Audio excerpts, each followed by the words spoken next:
नमस्कार,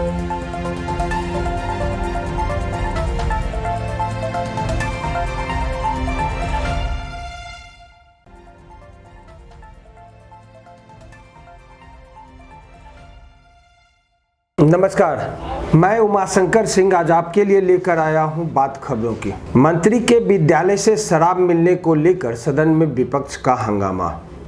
बाइंडर के साथ होगा 8वें आशीर्वाद राष्ट्रीय नाट्य महोत्सव का आगाज। एक ही परिवार के 5 लोगों के सुसाइड मामले में आर्थिक तंगी की आ रही है खबर। बदलते मौसम में बढ़ जाती है निमोनिया, संक्रमण की संभावनाएं, बच्चों का रखे ख्याल। अब खबरें विस्तार से। मंत्री के विद्यालय से शराब मिलने को लेकर सदन में विपक्ष का हंगामा।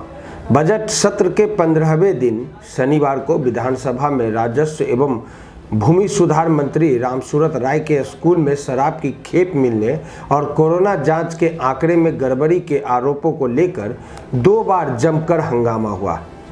प्रश्नोत्तर काल में विपक्ष ने कोरोना आंकड़ों में गड़बड़ी के मामले की जांच के लिए अब तक विधानसभा की कमेटी न गठित किए जाने पर जमकर हंगामा किया। इस मुद्दे को लेकर विपक्ष ने सदन के वॉकआउट किया। शून्यकाल के दौरान मंत्री रामसूरत राय के इस्तीफे की मांग को लेकर विपक्षी विधायक बेल में आ गए। इस दौरान सदन में नेता प्रतिपक्ष तेजस्वी यादव और उप मुख्यमंत्री तारकिशोर प्रसाद एक दूसरे के खिलाफ खड़े हो गए। नेता प्रतिपक्ष तेजस्वी यादव मंत्री रामसूरत राय पर आरोप लगा रहे थे। इसी दौरान उप मुख्यमंत्री ने अध्यक्ष से पहले से तय महत्वपूर्ण विषय पर ही चर्चा कराने की मांग की। उन्होंने कहा कि यह विषय पहले से सूचीबद्ध नहीं है, सदन इस तरह से नहीं चल सकता। इस पर तेजस्वी यादव ने आपत्ति की और विपक्षी विधायक अपनी जगह से उठकर विरोध जताने लगे। इसके बाद अध्यक्ष ने 2 बजे तक के लिए कार्रवाई स्थगित कर दी। इसके बाद विपक्षी सदस्य सदन से निकलकर अध्यक्ष कक्ष से बाहर धरने पर बैठ गए। नेता प्रतिपक्ष तेजस्वी यादव स्कूल में शराब की खेप मिलने को लेकर मंत्री रामसूरत राय पर हमला किया। उन्होंने इस मामले में मंत्री रामसूरत राय की बर्खास्तगी की मांग की। तेजस्वी ने आरोप लगाया कि मंत्री ही उस स्कूल के संचालक है जहां शराब पकड़ी गई थी। उन्होंने नेता प्रतिपक्ष से सवाल किया कि अगर किसी को लीज पर दिया था तो उसका एग्रीमेंट प्रस्तुत करें। मंत्री के परिवार के सदस्यों के नाम लेने पर विधानसभा अध्यक्ष विजय कुमार सिन्हा ने हस्तक्षेप करते हुए कहा कि सदन में बिना प्रमाण सदस्यों के परिजन का नाम नहीं लेना चाहिए। वहीं सत्ता पक्ष का कहना था कि मंत्री रामसूरत राय का उस स्कूल से कोई लेना देना नहीं है जहां से शराब की बरामदगी हुई है। मंत्री का 2012 में अपने भाई से रजिस्टर्ड बंटवारा हो चुका है, वह जगह मंत्री की नहीं है। बाइंडर के साथ होगा 8वें आशीर्वाद राष्ट्रीय नाट्य महोत्सव का आगाज। बिहार के सांस्कृतिक राजधानी बेगूसराय में रविवार से रंगकर्म का मेला लगेगा। यहां आयोजित होने वाले 5 दिवसीय राष्ट्रीय नाट्य महोत्सव की सारी तैयारी पूरी कर ली गई है। दिनकर कला भवन में 14 से 18 मार्च तक आयोजित इस 8वें आशीर्वाद नाट्य महोत्सव की शुरुआत रविवार की देर शाम टोयो थिएटर बंगलुरु द्वारा सरबजीत दास के निर्देशन में विजय तेंदुलकर लिखित बाइंडर के मंचन के साथ हो जाएगा, जबकि समापन प्रयास पटना द्वारा मिथिलेश कुमार सिंह द्वारा लिखित और निर्देशित नाटक दशरथ मांझी के साथ होगा। इस मौके पर रंग निर्देशक और एनएसडी के प्रोफेसर अजय मलकानी को रंगकर्मी राम विनय 8वां रंग सम्मान भी दिया जाएगा। यह जानकारी शनिवार को साक्षरता भवन आयोजित प्रेस वार्ता में आयोजन समिति के सदस्यों ने दी।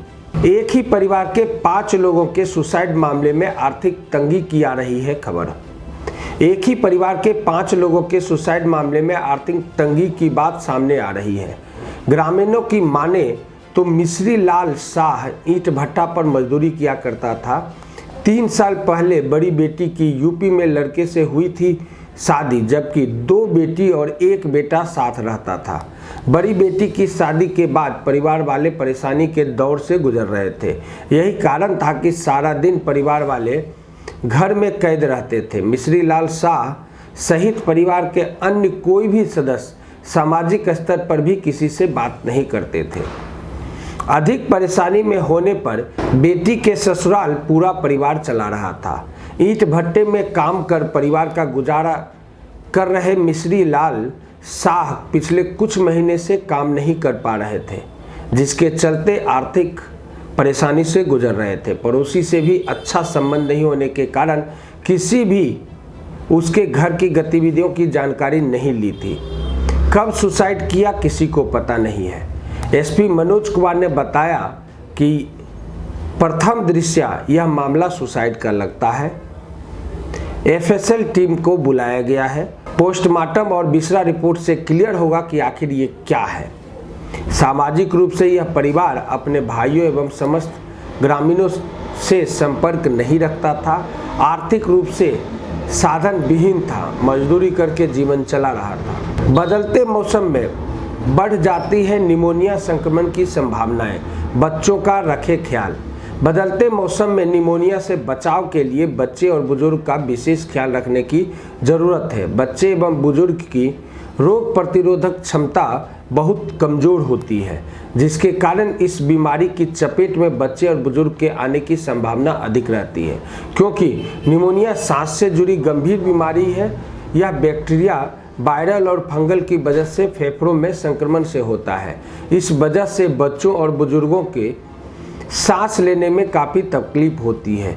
इस बीमारी से बचने का एकमात्र उपाय न्यूमोकॉलर वैक्सीन यानी कि पीसीवी का टीकाकरण ही है। ऐसे तो निमोनिया से बचाव का एकमात्र उपाय टीकाकरण ही है। यह एक सांस संबंधी बीमारी है, इसलिए कुछ सावधानी बरतने के बाद काफ़ी हद तक इसके संक्रमण से बचा जा सकता है। इसके लिए नवजात एवं छोटे बच्चों के रखरखाव, खान पान, कपड़े पहनाने में सावधानी बरतने की आवश्यक है। बच्चों को वैसे लोगों के संपर्क से दूर रखने की आवश्यकता है जिन्हें पहले से सांस संबंधी बीमारी हो। इसके साथ बुजुर्गों सहित अन्य लोगों को भी काफ़ी सावधानी बरतने की ज़रूरत है। वैसे निमोनिया के प्रारंभिक लक्षण को भी जान लीजिए। निमोनिया का प्रारंभिक लक्षण बुखार के साथ पसीना और कपकपी होना, अत्यधिक खांसी में गाढ़ा पीला भूरा या खून के अंश वाला बलगम आना, तेज और कम गहरी सांस लेने के साथ सांस का फूलना, होठ या अंगुलियों के नाखून नीले दिखाई देना, बच्चों में परेशानी, उत्तेजना बढ़ जाना। इस बीमारी से मवाद वाली खांसी, तेज बुखार और सीने में दर्द समेत अन्य परेशानियां होती हैं। आज के लिए इतना ही। खबरों से रूबरू रहने के लिए और खबरों से अपडेट रहने के लिए बिहारी खबर के पेज को ज़्यादा से ज़्यादा लाइक, शेयर और सब्सक्राइब करें। नमस्कार।